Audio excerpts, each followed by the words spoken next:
On today's show, FCA's UConnect faces a hack attack, the Dodge Viper makes the endangered species list, and a lot of action on the telematics front. All that and more coming right up on Autoline Daily.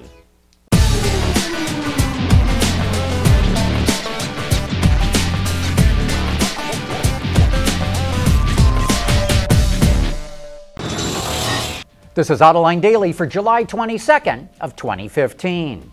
And it sure is turning into a bad week for FCA.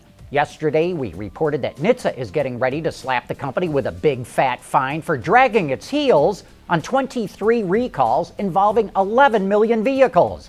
And now the news is only getting worse. Sure looks like the Dodge Viper could be headed for extinction.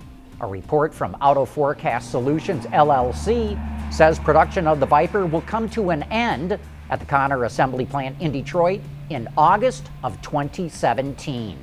Sales of the current generation Viper never really got going, not even after Dodge cut the price by $15,000 last September. This year, Viper sales will come to about 700 cars. That's about half the selling rate as it was a decade ago. But poor sales are not the only issue. FCA has delayed many, if not most, of its future products as the company tries to slow down its cash burn. And it could well be that FCA simply does not want to spend the cash to develop a brand new Viper. And it looks like FCA is going to have to spend some of that cash coming up with better firewalls.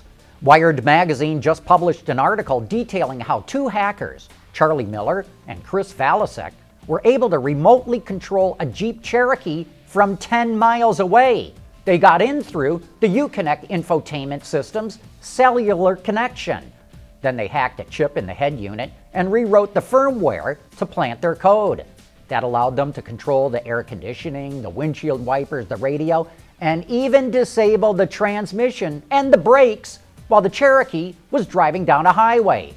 The hackers say they can hack any UConnect system with a cellular connection, and the two have been sharing their research with FCA, which just released a patch to fix the problem.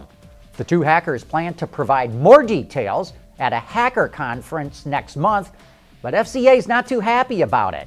And while they picked on FCA, other researchers have shown there are at least 6 ways to wirelessly hack into any modern car. Hey, we'll be back with more right after this. Autoline Daily is brought to you by Bridgestone Tires, your journey, our passion. Dow Automotive Systems, breakthrough technologies for lightweight vehicles. And by Hyundai. Learn more at Hyundai.com. A lot of action on the telematics front. Yesterday, we reported that German luxury makers BMW, Mercedes, and Audi are joining forces to acquire Nokia's map business. Nokia reportedly was looking for around $4 billion for that unit, but Reuters reports the automakers will actually get it for somewhere between $2.7 and $3.3 billion. And in related telematics news, German supplier Bosch is teaming up with TomTom to collaborate on maps for autonomous driving. TomTom will design the maps while Bosch will define the specifications that they have to meet. Bosch is currently working with TomTom maps in autonomous cars that it's testing in Germany and in the United States. 2 years ago at the Frankfurt Auto Show, Infiniti introduced a sleek compact concept crossover called the Q30. And now it's teasing the production version that will debut at the same show this September. We really like the styling direction that Infiniti is taking ever since Alfonso Albaiza was put in charge of design. Infiniti's designs have morphed from looking kinda quirky to very well proportioned. As you can see, the styling of the production version remains faithful to the concept. And as we keep pointing out, crossovers are the hottest segment in the global market. So for Infiniti, the timing is perfect. Hey, do you like classic cars? Then have we got a great show for you this Thursday when our guest for After Hours will be Larry Moss, who runs the Concours d'Elegance of America. This is one of the preeminent car shows in the United States. And in addition to the brass cars and Depression-era Coachworks cars and post-war cars, they always have something wild and crazy, like this Soviet-era Siberian ice skimmer they had a couple of years ago. So join Gary Vasilash and me for some of the best car talk in the business. Coming up next, it's time for You Said It. Why Sonata? Let's see. It has a turbocharged engine, a panoramic sunroof, 32 miles per gallon highway. Oh, did I mention the turbo? You don't want to forget the turbo. It has turbo, the Sonata from Hyundai. And now it's time for some of your feedback.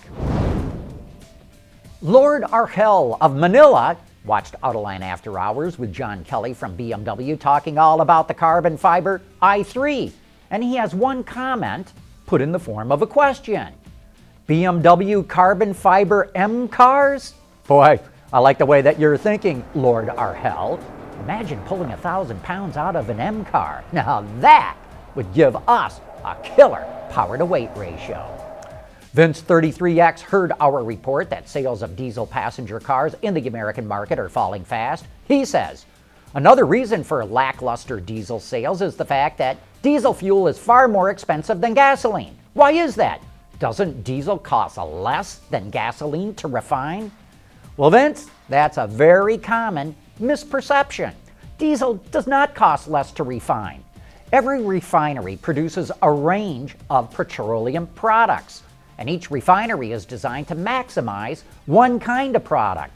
In the United States, more than twice as much gasoline is produced than diesel, and that is the biggest cause of the price difference.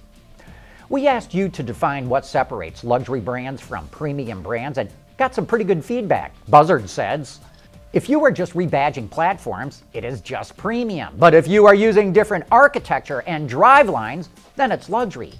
Todd T says, perception is where it's at for luxury brands, but perception is hard to determine for an entire market. What's luxury to U.S. buyers may not be as much for other markets, and vice versa.